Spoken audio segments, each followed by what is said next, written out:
themselves to challenge that. Yes, TRRC and GBC were opposition. Fine. All other parties, that doesn't concern you people, either UDP or NRP or PPP, they are all in the government. Ay fan si gannaaw wala sax semaine si gannaaw coow bi bëri woon na trop si dëkk man dama against ID card mu nekk $450. Man mosuma si àndata du mosuma sa ànda. yow xaalis boobu nu mu fa ñëwee loolu nga war a njëkk a laajte because social security institution doo xam ne social security warut a ñàkk a xaalis yëfi profit social security loolu waxtaani banda la loolu dafa war a automatique. Barrow lu ma ko ñaan mooy na wàcce 3 years am su demee 5 years dafa am problème leadership bu mu fi bàyyi dafa bon right now amul direction bu correct réew mi ñëpp seen am na disappointment si nguuri Barrow. benn nit mënut a jagal réew da ngaa def li nga war a def bàyyi keneen ñu continuer.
Thank you all very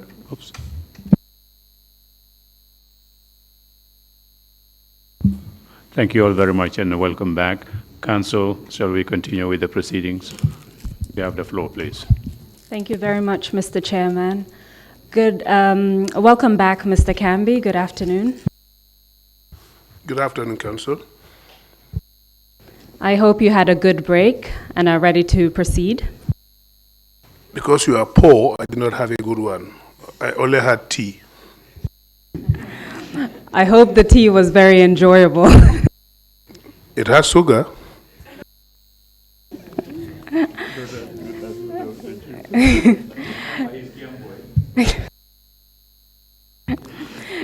Can I just remind you that you're still under oath? We will address your arrest and detention, and then we'll address the issue of your release and the impact of that, and then we should conclude. So prior to the break, you told us that Lang Tombong Tamba came to your residence, took you to State House, where you were stopped from climbing up the stairs, as you would normally do. And you described that what that particular soldier was carrying, and the fact that he stopped you from going upstairs, and so you stayed downstairs. I believe that's where you stopped. Correct. Can you tell us what happened after that? Well, barely 5 minutes.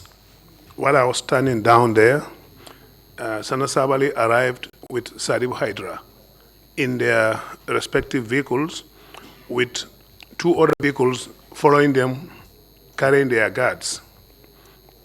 A batch of soldiers following them, like they've been doing before. Wherever they move, they go with those soldiers. Once they arrive, the soldiers got off the vehicle, and Sana Sabal came to me and said, he gestured and said, get into that vehicle. That is his own vehicle. Without a word, I walked to his vehicle, the front seat. I opened the door, got into the front seat, and they drove off. Did he say anything to you at that point in time? Only get into that vehicle. Where did you drive off to? Or where did they drive off to, rather? Well, I only knew that they were going to mile 2 when we got out of Banjul, and then I saw them branch off to mile 2. What happened when you arrived at mile 2?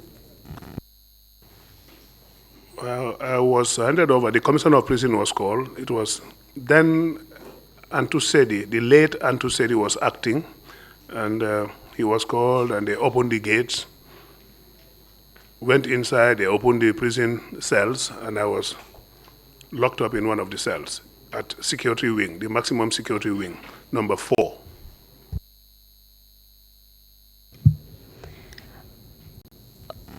Before you were locked up in security wing number 4, were you told why you were being arrested?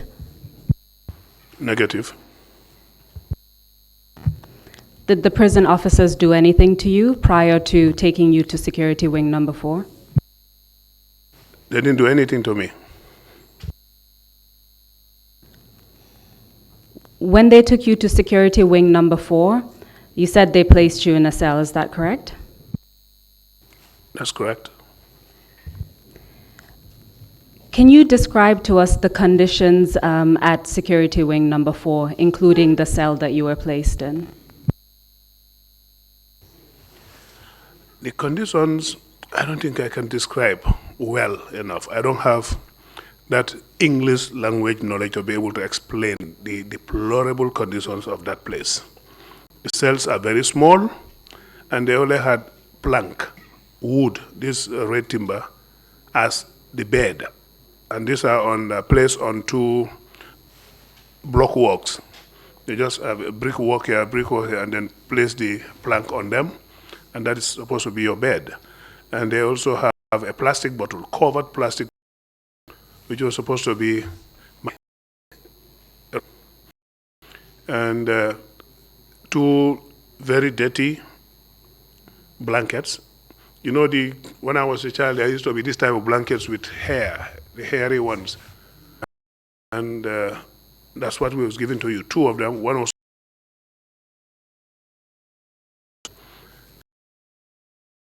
looking at my cell, and when I'm coming, sometimes my leg hits.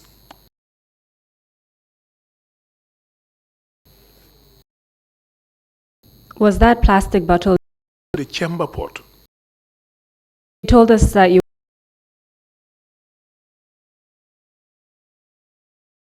described the cell.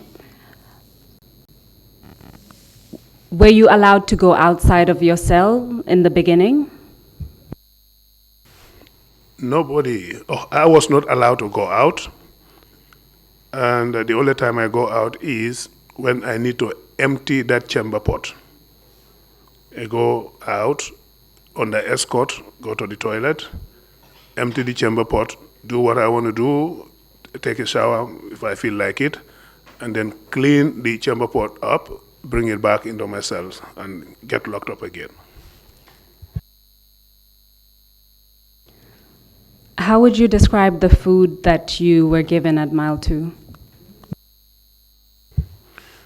I wouldn't even give it to my horse. The kind of food they're giving us. The cherry, in the afternoon lunch will be rice, and the stew is something like, when they put the sauce on the stew, if you use your hand to eat, for example, all you find underneath is water, and they will divide 1 bonga fish between 3 people. They'll cut it into 3 pieces. So if you are lucky, you can have the middle and the tail, but once you have the head, all you see is the bonga fish, the eyes opening at you like that. So there's nothing there at all. And at night, in the evening, around 6 o'clock, they will bring the dinner, which is chere, usually.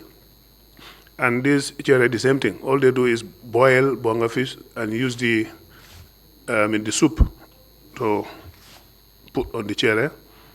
And that's what we are given, nothing else. Once in a while, they'll be cooking what they call pap. I don't know what is that from, because I don't think that's couscous. I don't think that's also millet. I don't know where they get it from, but this is the kind of food they're giving us.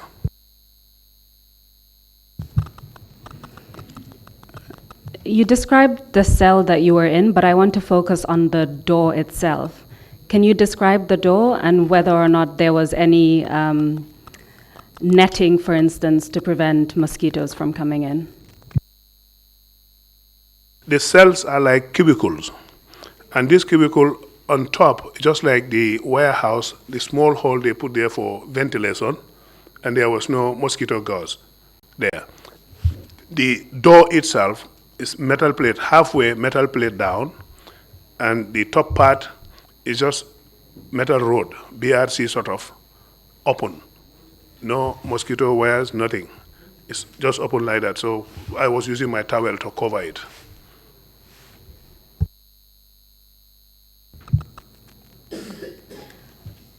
While you were in prison, well, let me rephrase that. You told us earlier that you had sustained certain injuries while you were in Liberia.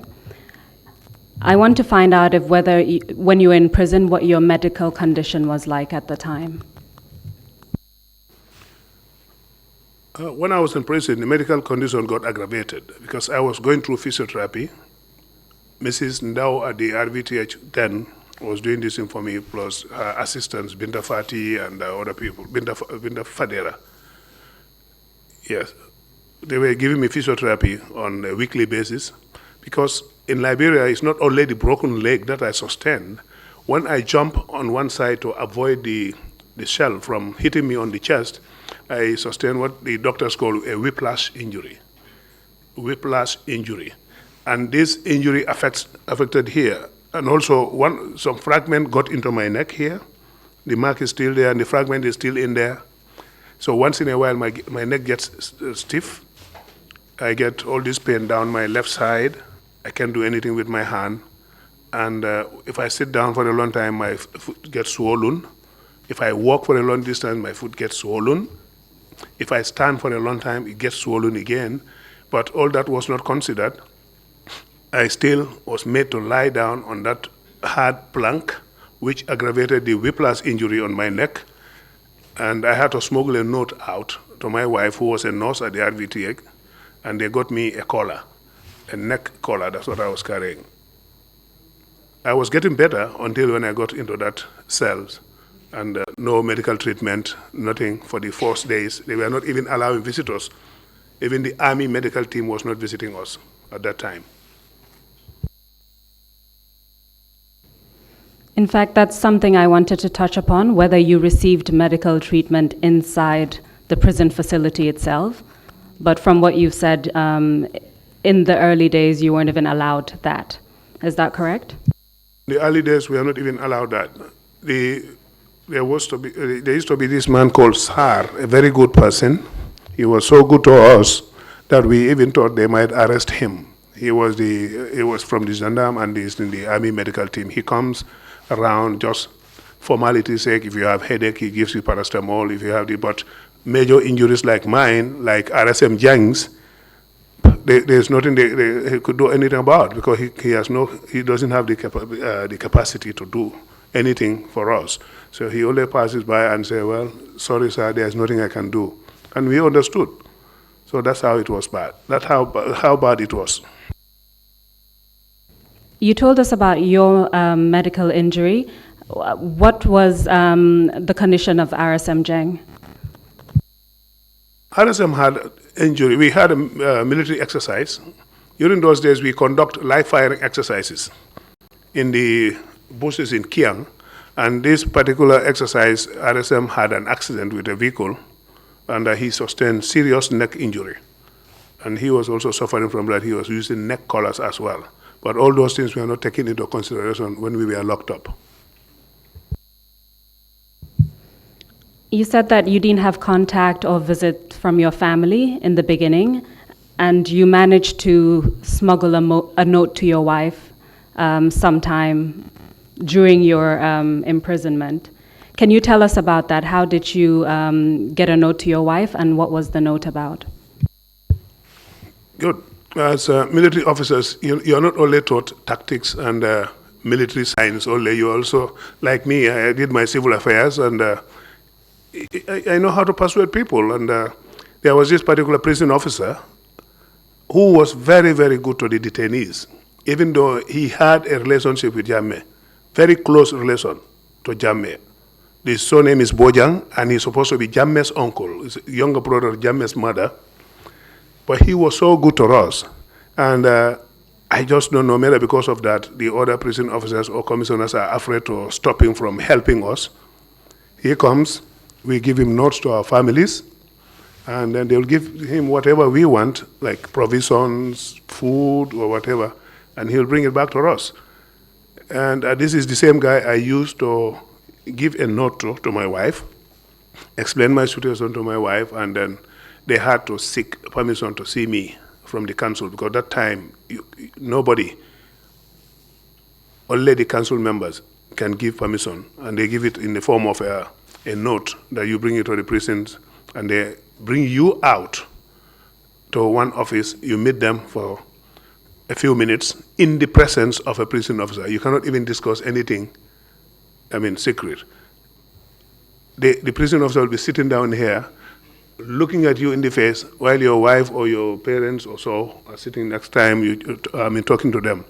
So it was like not beneficial. The only benefit there is at least you saw your family member. Do you remember how long after you arrived in Mile 2 prison that you were able to smuggle the note to your wife? I can't remember exactly. I can't remember. But do you know if it was a matter of months as opposed to days? Of course, it's a matter of months. So as a result of Mr. Bojang's good deed, the note was sent to your wife. Did your situation change in Mile 2? Not immediately.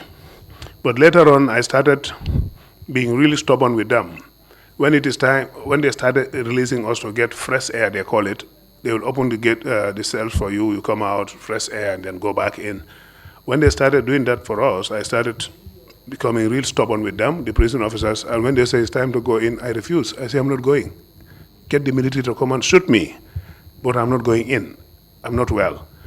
So because of that, and a whole lot of things happened, and the reports went to State House one time that they got information that Kambi wants to escape with Press Jany.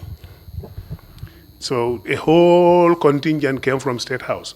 We were just sitting down playing our Scrabble.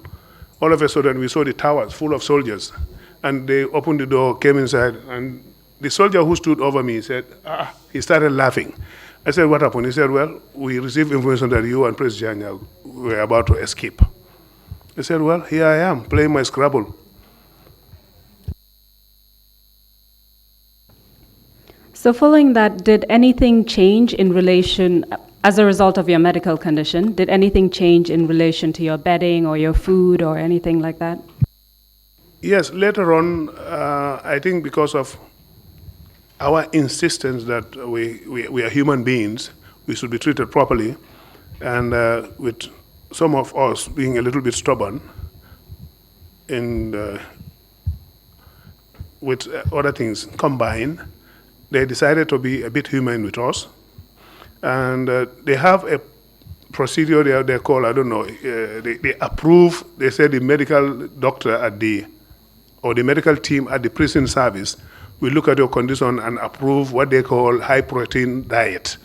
High protein diet. I don't know what that high protein diet means, because what they do is they stop you from eating the normal food they cook for everybody. They'll cook special, they call it special one. If it is stew, they'll put one piece of meat. I suppose that is the high protein that they call. And that's what they give you. Then, as that continued, I was able to have more communication with my wife outside through this gentleman who is very good to me, and all of us, in fact. And in the end, I think my wife involved some doctors. Dr. Jones is one of them, I think. I will not be exactly so because I was not outside, but he was my doctor, so I suppose maybe he was the one informed. And message, according to my wife, message was sent to the council about my condition. And instruction was passed for them to send me a mattress in the cells. So I received 2 small mattresses and 2 small pillows. So that's when my condition started changing a bit. You told us that you were placed in security wing number 4. Do you recall the names of some of your fellow detainees? I can recall those people very, very close to me, those people I chat with at night when we get, we also had our own life there. We do our own thing, we read the Quran, we talk about things, we talk about activities, and we talk about the situation in the country at that time, even though we are inside. So people like Chongan, Ibrahim Chongan was there. We call each other Toma, Mama Cham, Captain Cham, Captain Sonko, he's in the US now, Faraba Sabali, who was our mess boy, sort of. If you cannot do anything, you send him to do it for you. And because of that, they always leave him outside. So they don't lock him up. He's out there, moving around just like, if anybody needs anything while you are in your cells, he'll go and do it for you and bring it. So we have Major Sirif Mbai. He ended up in the police. Sirif Mbai. We have Sirif Gomez, Lieutenant Sirif Gomez, he was here before. And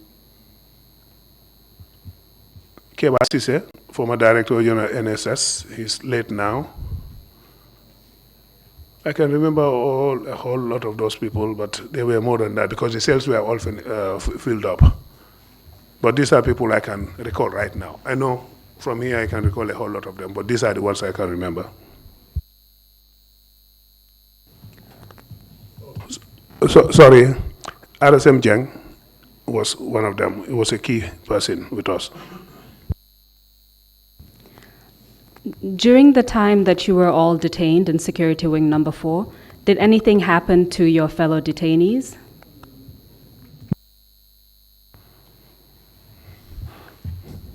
You want me to answer that question under oath? Yes, indeed. I would have preferred you to ask me directly, did anything happen to you? Then I would answer that question. If that gets you to the answer, did anything happen to you? Thank you, Counsel. Yes, while in detention on the 6th of September, they came for us. The council members came for us, and a few of us were taken, tortured, beaten from the time they opened the cells. They will drag you onto the floor, kick, butt-stroking you with the AK-47 butt, and their guards who were following them will be kicking and beating you up, drag them out, and then took them to another place in the security wing there. That happened on the 6th of September, I remember.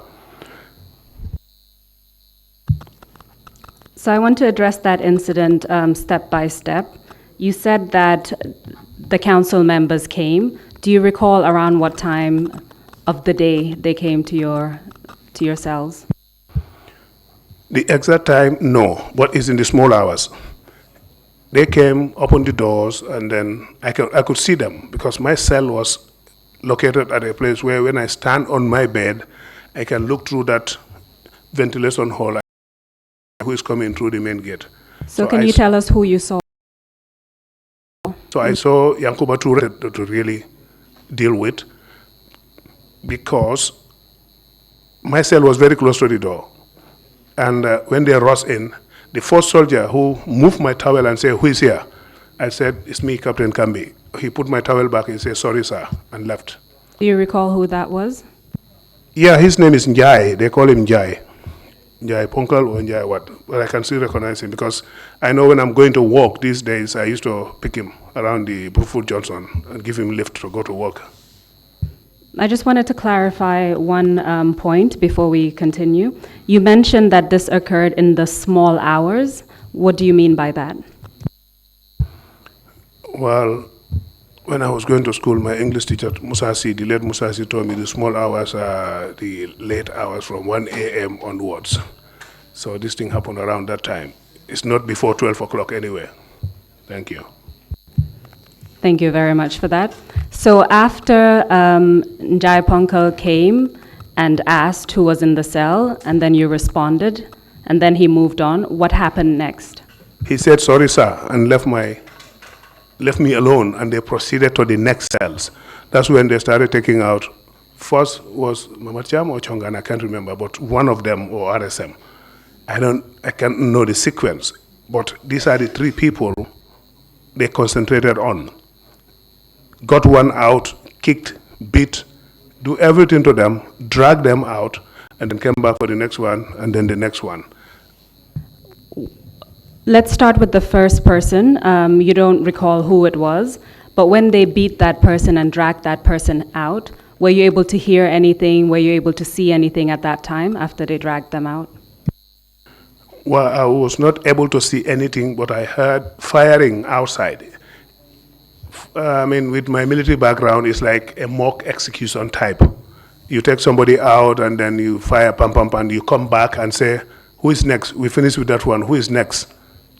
Then take the next person out. There was firing where they took them. And you mentioned 3 individuals. Did the same thing happen to each one, essentially? Did the same sequence of activities happen? Anytime they take this firing, come back and say, so what happens outside, I don't know, the sequence is the same, but from the cell until the floor and hitting you with. Did you hear these gunshots on 3 separate occasions? Is that correct? Well, I can't say 3 separate occasions, but there were gunshots all the time. They take somebody out. And it's not only one gunshot. It's just like a burst or somebody will be firing semi-automatic, pam, pam, pam, pam, pam. You mentioned Chongan, RSM Jeng, and Mamad. Can you just tell us their last names and whether that's actually correct? Their first names and last names. Captain Mamad Cham, RSM Babukar Jeng, and Ibrahim Chongan. After that happened, after they took all 3 of them, can you describe to us what happened next, from what you could see? From that time, I couldn't see anything because they locked us up, and then that was the end of it. They went out. I don't know what happened next. Did you see the 3 individuals again that night? The 3 individuals that they took out? Negative. What did you think happened to them at that time? Dead. How did that feel, believing that your colleagues were taken outside and killed? I was not only, it did not only create anxiety, but mad. I was really mad that this thing is happening because as far as I am concerned, nobody has done anything that is worth even beating, much more killing.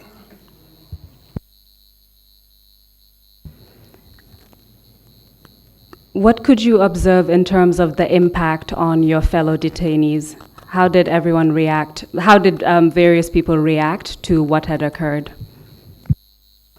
Well, this is quite interesting because, like we say, people have different levels of controlling stress or accommodating it, and some of them, I wouldn't blame the late Keba Sise, the director of NSS, because of his age, he collapsed almost. And Samsidin Sar, yes, Samsidin Sar also was like, he went off because he was sitting at only one corner of his cells, and if you talk to him, he'll be like, something like that. He was like not out of his senses completely. And it took a lot of convincing from the prison officers and from us, especially myself and Press Jan. We were helping him out. We were trying to anytime we are let out of the cells, we try to make sure he eats something, or we'll give him juice and he will not take it. So that's the effect of some of our guys there. However, nobody blows your own horn, but I didn't care in the end, because if it was that was coming, let it come. So I was not even worried. I didn't care. I was walking around, and my colleagues, some of them were saying, "You, nothing worries you." I said, "But my conscience is clear. I've not done anything, so I'm not even worried. Let them come and do whatever they want to do."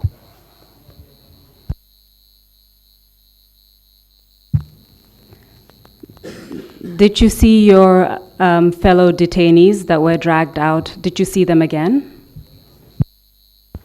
Yes, on another blessed Friday, we were playing our normal Scrabble, because in the end, when I got that facility to have rest, continuous rest, and Press was with me and some other guys, we were sitting having our normal Scrabble. All of a sudden, the door cracked. The padlock, we had a padlock cracking hard, and then prison officers rushed in and rushed all of us into our cells immediately. He said, "Look, we have this thing from the doctor that we need to rest." He said, no, but we have a special event coming. They rushed us into our cells, and like I used to do all the time, I stood on my bed looking into that hall. Then I saw Sana Sabali and Sadibu Hydra, hands tied behind them like that, escorted Edward Singate with a pistol on Sana's head like that.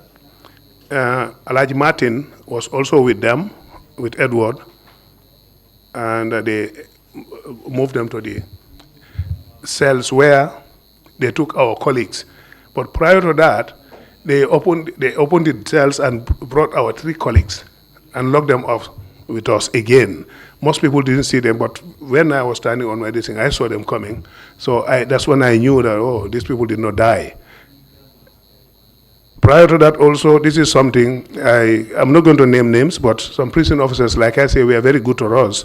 Somebody somehow, a day before that happened, this is on a Thursday, told me, "Your colleagues are not dead."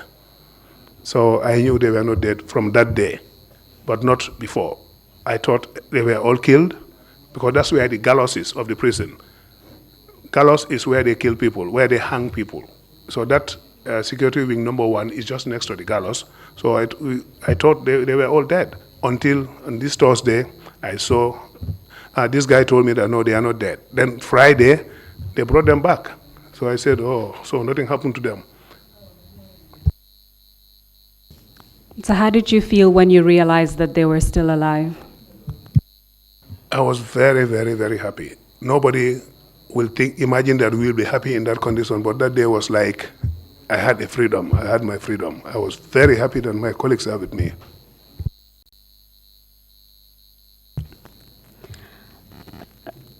During your time in prison, were you ever charged with a crime? Yes, during my stay there, I was charged. And I was the only person from the typical military wing that was charged for a crime I never committed. When Sana arrived, they were preparing Sana's charge sheet, to take him to for a court martial. All of a sudden, 2 CID officers, one Mr. Bojang and another, I think, Banyas Ba, Mam Bojang and Banyas Ba. They always come, they were investigating Press Chanya at that time also, because I think Press also was also charged, but not court martial. But when they used to come, take him out, take statement, bring him back, all of a sudden I saw my name included. They also came for me, took me out to the prison officer's office, and Banyas Ba, one of the police CIDs, told me, we're here, we had information that they found uniforms in your car, and the intention was to give those uniforms to ex-soldiers to counter coup. And that's why we're here, we charge you for treason, and you're going for court martial. I told him, fine, do your job. He looked at me and said, are you not worried? I said, Banyas, if you are a small boy in this service, I'm not a small boy. I know what treason is, and I know what I did and what I didn't do. So you can go ahead, charge me treason or double treason if you want. He looked at me again, he said, look, Mr. Kambi, your case is very serious. You see, we have even written it with red pen. I mean, I think he was stupid because I knew that all cases are written in red pen, even in that police station. When you report a case there, it's written in red pen. So maybe he thought I didn't know that. So I was not worried. I told him to go ahead and do whatever he wants to do. That's how I was charged for treason, and a date was set for my court-martial.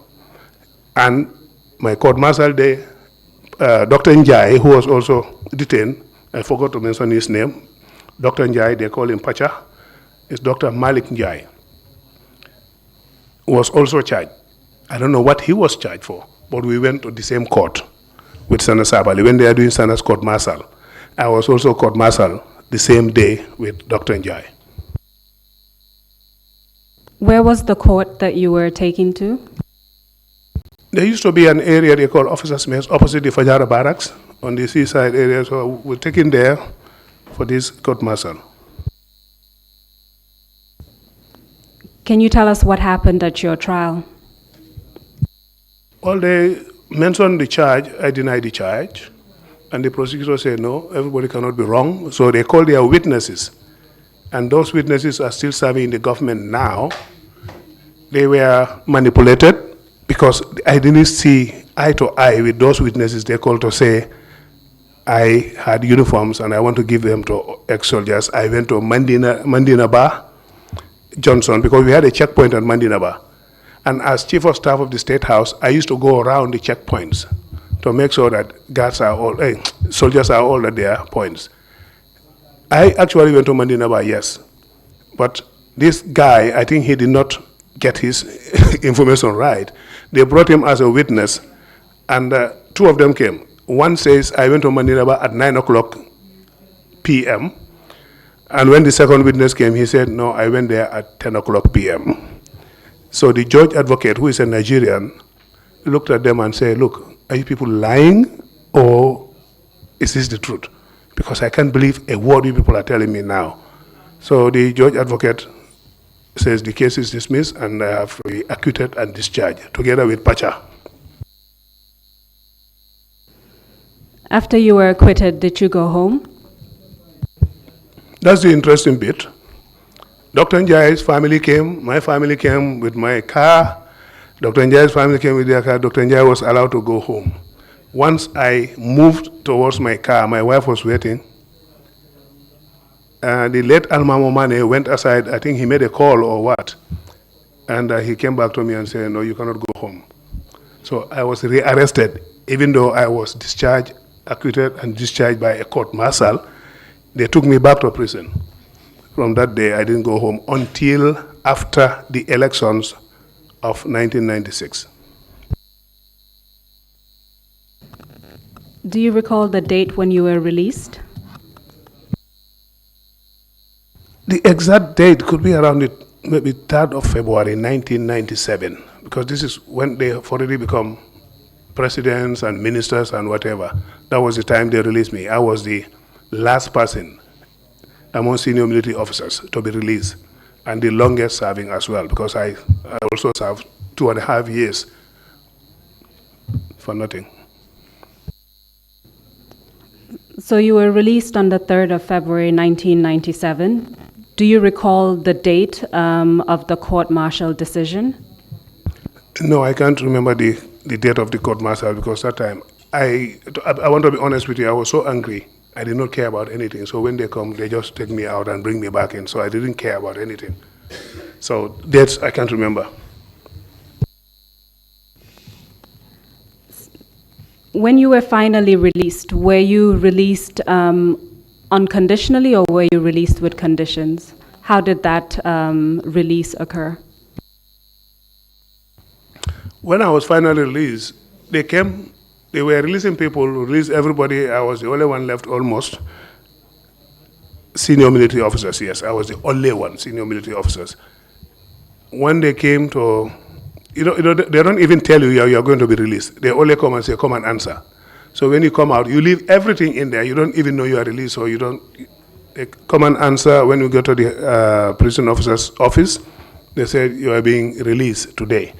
I said, well, that's good. but you have to be on bail. Your own case is different. You're going to be released on bail. I told him, on bail for what? He said, well, that's the instruction I received. This is Mambojang. He was a CID officer. He's from Brufut. I said, well, it doesn't matter, whatever the bail is. So I had to call my brother, Usman Job, then customs officer, senior customs officer, and Usman Job, when he came, he told them, look, even if the bail is 1 million, I'll sign it. But he won't spend the night here today. So that's how Usman Job signed the bail, and I was released with Usman Job. For how long were you on bail? I'm still on bail, because nobody ever came back to me to say your bail is gone. I'm still on bail.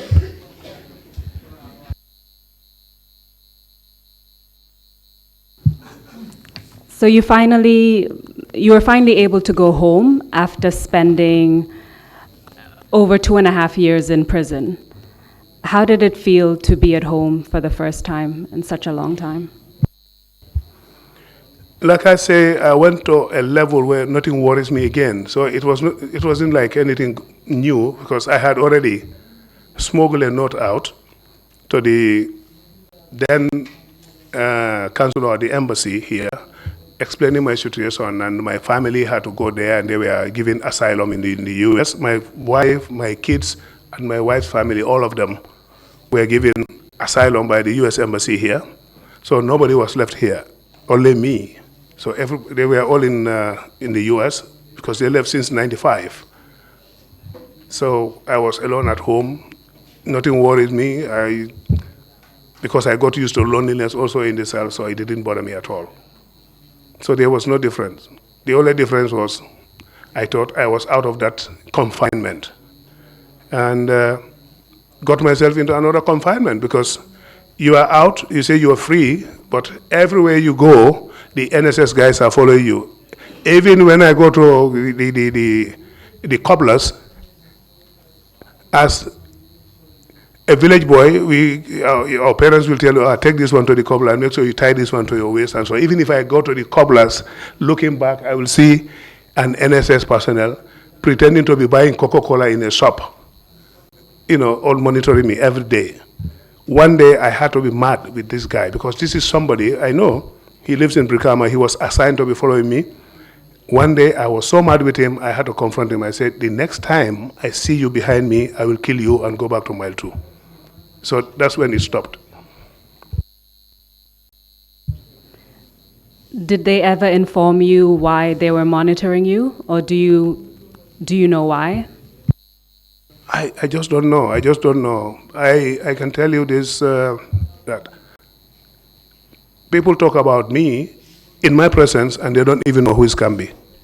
So things have been said, Kambi is leading this, Kambi is doing that. They don't even know who is Kambi. I can give you a typical example. After my release, one day there was this traffic jam at the Denton Bridge. They were checking vehicles. I was in my car, wearing short trousers. I was following another vehicle, and then there's another vehicle, a lady inside it. The lady was so angry with the soldiers and the police, stopping vehicle, wasting everybody's time, and he started talking.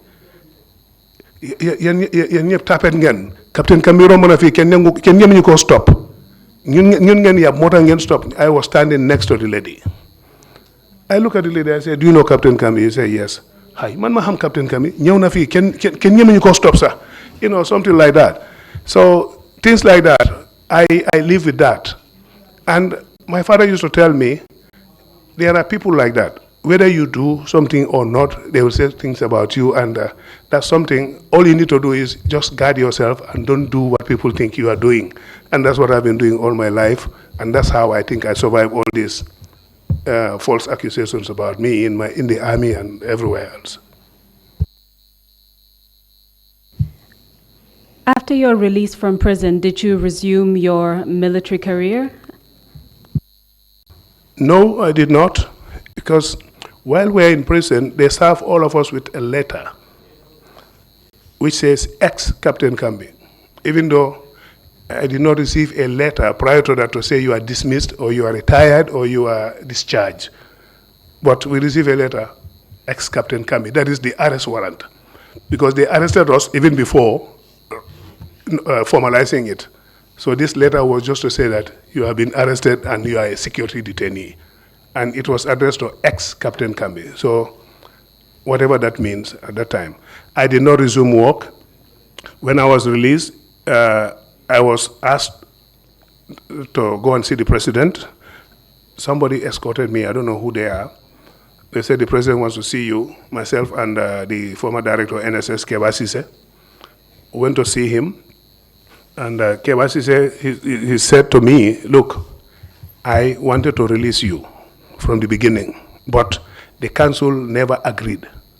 And I did not want to sacrifice 100 lives because of you, because it was going to bring a problem between me and the other council members, and there was going to be chaos. So it's better for you to stay in prison than release you and then we lose lives.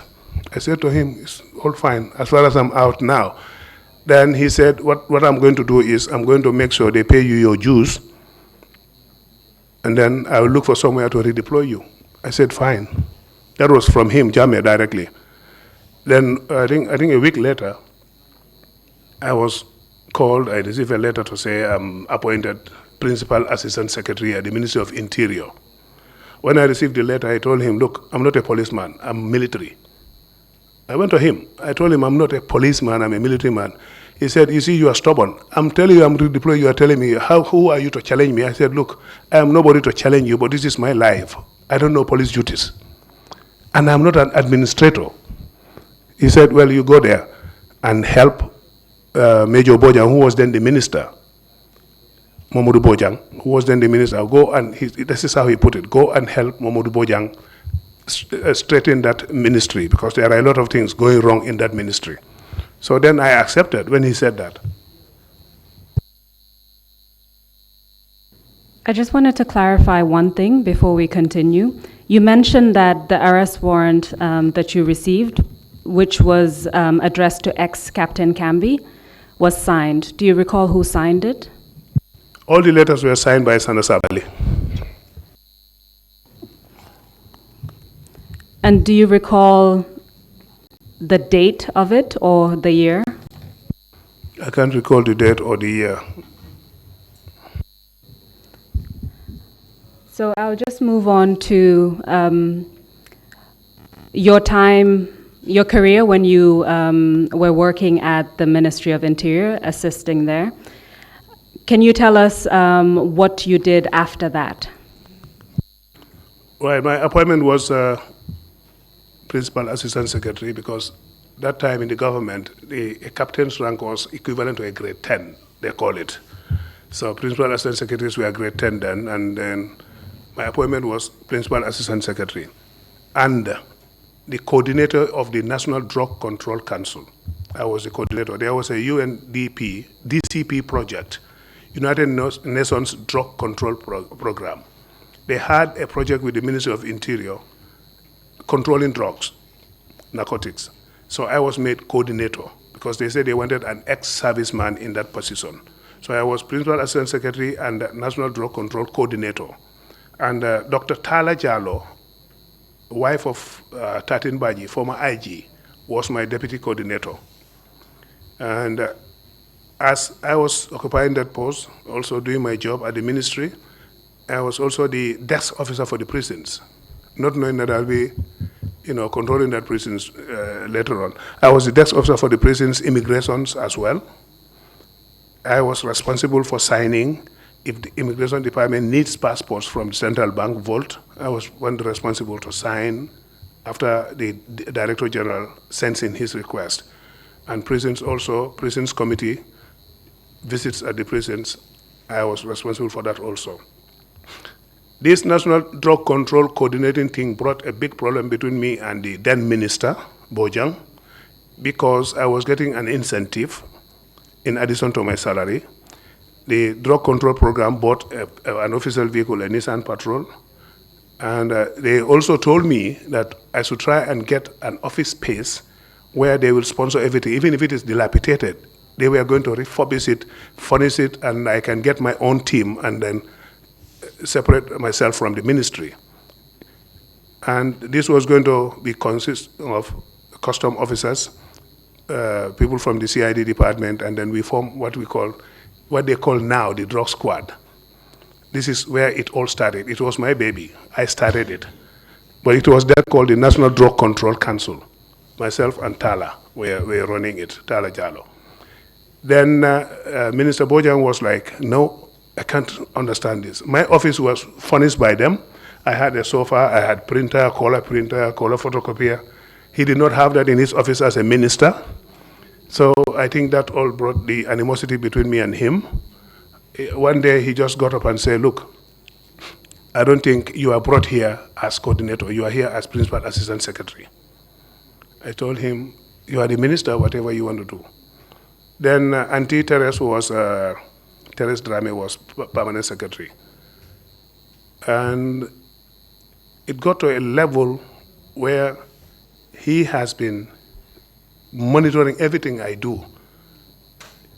I was also responsible for, as principal assistant secretary, when the fuel coupons come, I distribute the fuel coupons. So one day he just called me and said, the number of fuel coupons you give me is not enough. I have a utility car at home. I said, look, coupons are for work. It's not for your personal business. And he got angry with me. He almost fought me that day. He went to the extent of pulling this thing up, sleeves. And people have to come between us. So he said, from now on, I'm going to make sure you are not coordinator. Then he wrote to the State House, or wherever he wrote to, I don't know. The following week, I saw Lena Manga Sanyang, who was then at the Ministry of Foreign Affairs, reporting to office, say, she is now the coordinator. I said, fine. So I had to remain as principal assistant secretary. But the message got to the UN, and they wrote back to say, look, if we don't have a former military person or police person, somebody who has done service, the project is done for. They did not heed to their letter, and those people stopped the sponsor. Then I couldn't bear it. I looked for a job somewhere else, and I saw an advertisement on the papers about civil aviation, deputy head of security at the airport. So I applied for that job. I got the job. I passed the interview, but then because of the control Jammeh had over all the departments, they said they could not employ me until they get clearance from State House. So they had to wait for almost a month before they can get a clearance from the State House, because nobody was willing to go to State House and tell them, can we employ him? So they were only waiting for somebody to do it. So I had to use my own connections and then call somebody to tell them this is what is happening, and that's what's holding my employment. So when I got that job, I resigned from, no, I didn't even resign, I left Interior because I was on contract.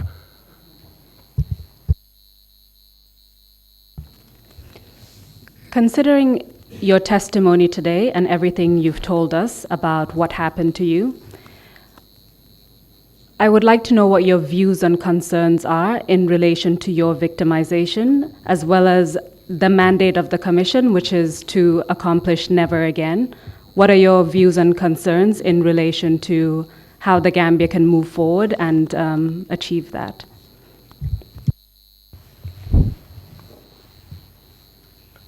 First of all, if I were consulted about this commission, my view will be, let's get the perpetrators come, admit their deeds, and then we can get the victims, come reconcile with them, seek their forgiveness, reconcile with the victims, rather than calling victims first to narrate their story. Because when names are named, for example, one episode I watched here, names were named, and those people have kids. So those kids, when they meet with the kids of the person who the person says was going to kill him, or who the person says tortured him in prison, if those two people's kids meet in school, the kids knowing that this one wanted to kill my father or tortured my father, it may bring a lot of problems between them. So instead of reconciliation, it may bring something more than reconciliation. My preference would have been perpetrators to come and admit what they have done, since this is a reconciliation, it's not a trial. And I don't think I don't know your mandate, but maybe it's not to recommend for somebody to be locked up or to go to court. But if that is in your mandate, it's fine. If that is not in your mandate, then I would have thought we should have approached it in that way. But like I say, I didn't read your mandate. If your mandate is you're also going to recommend for people to be tried, then it's perfect. Going forward, I think what we need to do in this country, the never again slogan will never be achieved unless people are trained professionally. We must have proper training. People must know where to start and where they end. Everybody has a job description. If people's job descriptions are violated, if people go beyond their job descriptions, this is what happens. In the services, if we don't want things like this to happen, the service must be regulated. In the military, there is what we call regimentation. If there is no regimentation in the military, things will always go upside down. You'll see junior officers giving orders to senior officers like it happened in the past 22 years. A sergeant at the State House will not take orders from a major in the battalions because he feels he's answerable to Jammeh. So that turns things upside down. There must not be a special unit in the forces that are answerable to the president because it brings problems. Those special units, even if they are sergeants and corporals and things, they think that they are higher than the lieutenant colonels and the majors and the captains who even recommended their posting into that position. So these are things we need to regulate. Regimentation, we must have it. Promotion must be based on merit. In the past, in the army, what we do is we have promotional exams, even for officers. Before you move from second lieutenant to lieutenant, you must pass that exam. You must pass the lieutenant exam before you go to captain. You must pass that also before you go to major. The same thing with the junior NCOs. From Lance Corporal, we have what we call Cada Course. This Cada Course involves theory and also practical exercise. You go to the field, you do tactics. You do map reading. You do assault course and all kind of things. If you pass, then you promote to the next rank. But if that is abandoned and everybody is promoted based on who you know or who is in the office at that time or who is loyal to me, the army will never go forward, and this never go against slogan will be repeated. We'll have a repetition of it. And as far as I'm concerned, I've not seen any changes in that in the army yet, because we still have the bogus ranks that were issued out to by Yahya Jammeh to people who did not go through the courses. You cannot be a general, even though it's a political appointment, without going through some of those courses. We have seen people who were sergeant majors, they are now generals. I don't want to name names, but this is my view of the army at the moment. It's left to the president, it's left to the government, how they want their army to be. But as a professional, with my professional experience, this is what I think should happen. People must be promoted based on merit. The army must be restructured from up there down. If our army strength is brigade strength, you cannot have a rank more than a brigade strength structured rank. If our army is just one battalion, you cannot have a rank more than that, apart from the staff officers at the headquarters. But if we have major generals, we have brigadier generals, we have lieutenant generals, for an army that is only brigade strength, it will bring all these problems. And like I say, that is my view, and anybody can correct me if they want, or anybody can disagree with me too, but that is my view with my training and the way I see a way forward, so that there will be no problems in the military or other services. Once there is regimentation, a sergeant knows that I'm answerable to a staff sergeant. A lieutenant knows that I'm answerable to the captain. There will be no problems at all, because anything somebody does will now know where the instruction came from and who gave the instruction, why did he give that instructions. I think so far that's my view of how we can go forward, and this never again slogan for you to achieve it. Thank you. Thank you very much, Mr. Camby. Your views have given us a lot of information. It is indeed part of our mandate to make recommendations for prosecutions. but we're very grateful to you for your observations as well as your testimony today. So I thank you very much and hand over to the commissioners for additional questions. Thank you. Okay, before the commissioners come, I have one thing, and that is like a request. If we don't call the right people here, we will not get the information we require. There are people out there, like RSM Jeng and Mohamed Lamin Kasama, who was ADC to Jawara. So anything that happened around Jawara at that time, he is the right person to tell us, because he was the only one there as an officer. And RSM Jeng was the overall RSM of the whole army. Nothing happened without his knowledge. He knew all these things. So if they are not called here, it will be you will not get some information from them. Thank you very much, Council, and thank you very much, Mr. Kambi, for your testimony. Before I turn to the commissioners, I have a very minor clarification to seek from you.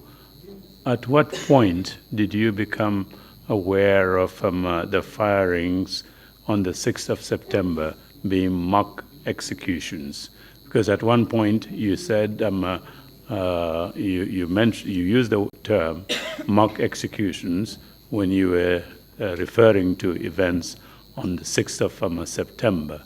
And then later on, you said mock executions. You became aware when you saw the individuals that you thought were executed, but they were indeed alive. So at what point exactly did you become aware of mock executions? Thank you. This is when, like I say, a good prison officer called me to tell me that these people are not killed. That's when I knew that this was a mock execution. Thank you very much. Yes, Commissioner Kinte. Retired Captain Kambi, this is Commissioner Kinte. I remember you said when you were turned back at the bridge to report to the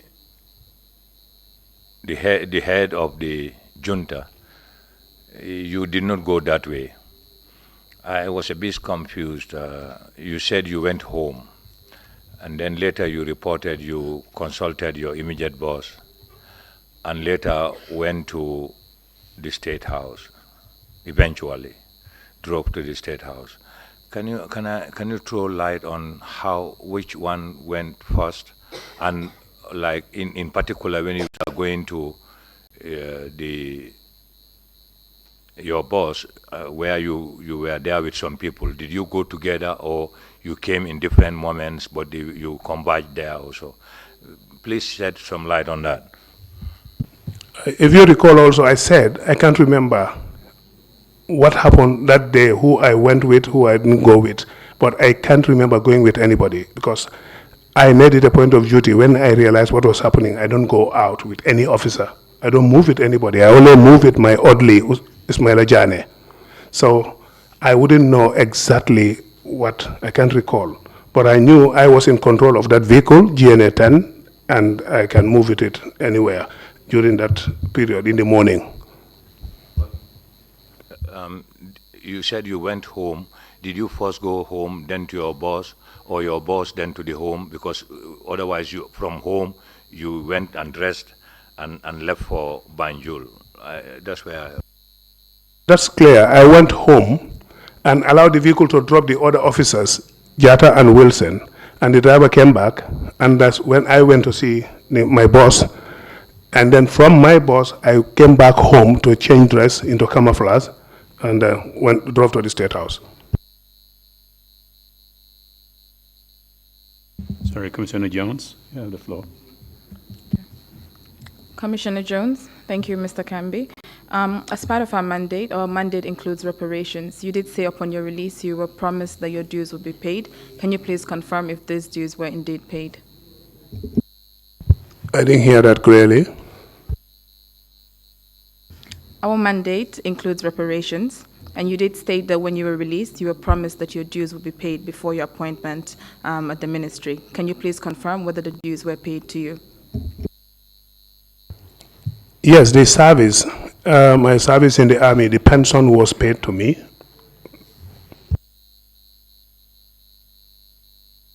Thank you, Commissioner Jallo. Imam Jallo. Mr. Kambi, things keep walking in my mind about the success of the 1994 coup.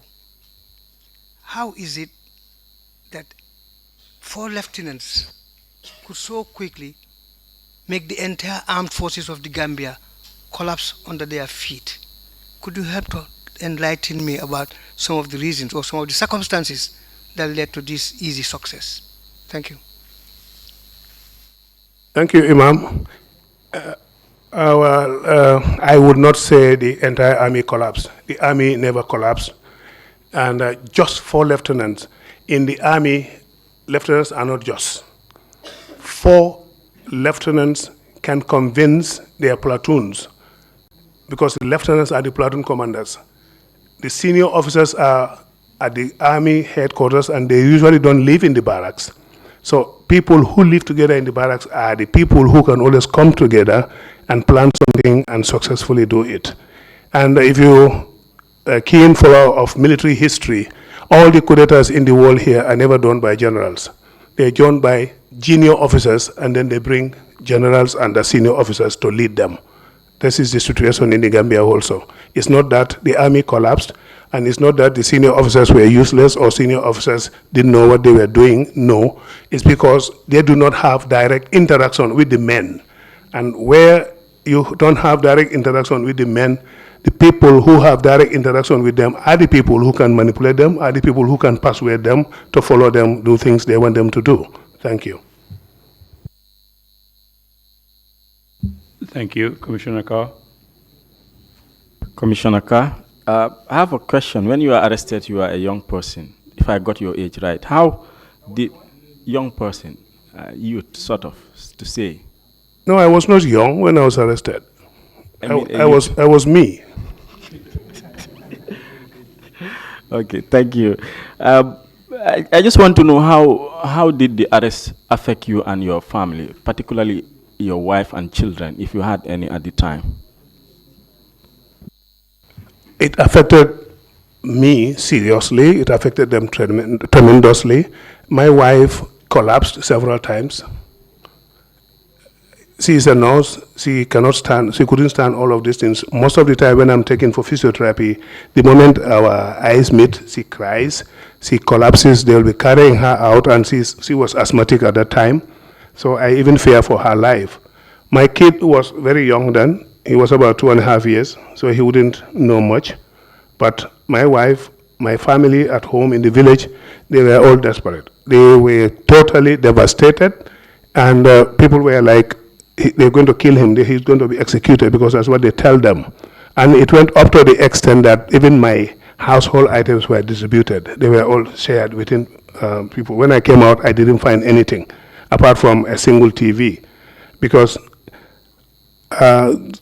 everybody thought I was going to die, and this affected my family a lot. So what I did was I said, well, let me die and let my family survive. I had to smuggle a note out, explain my situation to the consular at the American embassy at that time, and they helped, looked into my family's affairs, and they give them asylum. So the whole family left the country and that was my sacrifice. If I'm going to die, let me die alone. Thank you very much, Mr. Kambi, again, for your testimony. We really appreciate your appearance here. Council, do we have any arrangements for the afternoon before I make any announcement on that? Yes, Mr. Chairman. The arrangement, as was mentioned yesterday, is that we would have a witness to start at 2 p.m. So between the adjournment period and 2 p.m., we would again reset the system and test it. And we hope that our technicians would be able to deliver a quality and stable network for a Skype testimony, or a testimony via Skype by the witness. The witness is waiting. He is in the US and hoping that everything would be okay for him to take the stand out at Rutgers University by 2 p.m. this afternoon, Gambian time. Thank you very much, Emma, for that explanation. I do hope the technicians will do their best to make sure that we don't have any technical problems. And we would start sharp 2 o'clock. And if there are no further points or questions, meeting is adjourned. We meet here at 2 o'clock. Thank you all.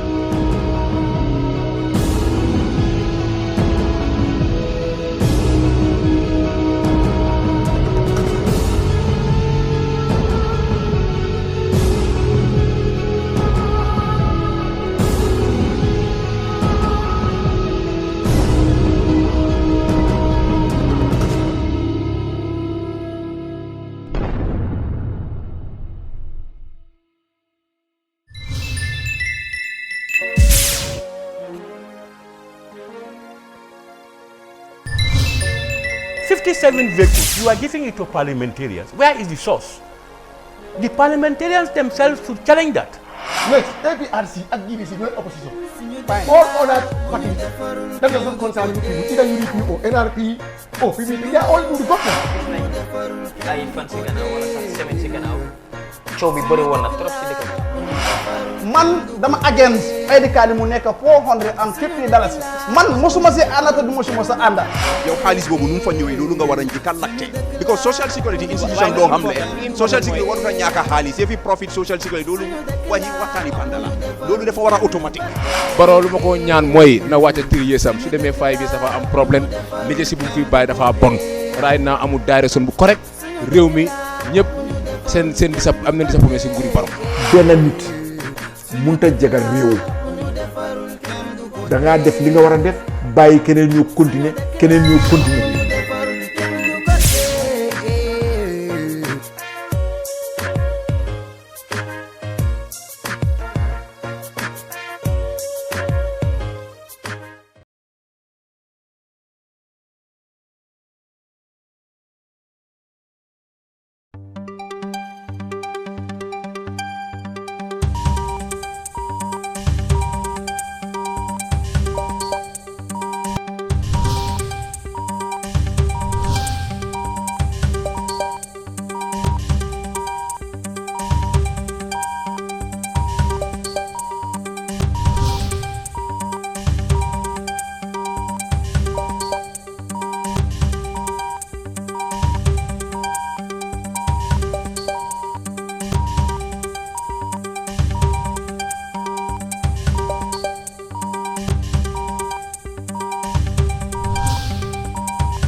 Banjul breweries Wolkola nata nananga bindu Kukuto nata nananga bindu Wolkola nata nananga bindu Kukuto nata